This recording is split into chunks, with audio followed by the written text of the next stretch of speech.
Aujourd'hui, nous fêtons Sainte Louise de Marillac. Elle est née le 12 août 1591 à Paris. Elle est la fille d'un demi-frère de Michel de Marillac, mais d'une mère inconnue. Son père la reconnaît, mais quand il se marie, il l'envoie en pension chez les dominicaines au couvent royal de Poissy. Elle n'a alors que 4 ans. Elle y reste jusqu'à la mort de son père qui survient lorsqu'elle a 13 ans. Après la mort de son père, la famille de Marillac n'est pas spécialement heureuse de s'occuper d'une enfant illégitime. On la retire de Poissy pour l'envoyer à Paris, dans une pension pour les jeunes filles pauvres. Malgré son enfance très difficile, elle reçoit une bonne éducation chrétienne et elle a un très grand amour pour Dieu et pour la Sainte Vierge.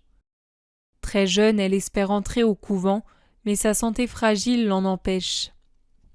En 1613, elle épouse Antoine Legras. Ils auront un fils, Michel. Après quelques années de vie conjugale marquée par la maladie de son mari et par des épreuves intérieures, Louise devient veuve en 1625. Elle rencontre alors saint Vincent de Paul qui devient son directeur spirituel. Cette rencontre transforme sa vie.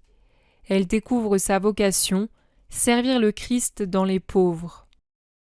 En 1633, elle fonde avec saint Vincent de Paul la Compagnie des Filles de la Charité. Les filles de la Charité ne vivent pas enfermées dans un monastère. Elles prononcent des vœux simples qu'elles renouvellent chaque année.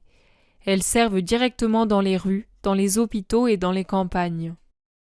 Sainte Louise de Marillac organise l'aide aux malades à domicile, les soins dans les hôpitaux, l'accueil des enfants abandonnés, l'assistance aux galériens et aux victimes de guerre. Elle voyage beaucoup pour former les communautés et structurer l'œuvre avec rigueur et douceur. Elle meurt le 15 mars 1660 à Paris, quelques mois avant saint Vincent de Paul.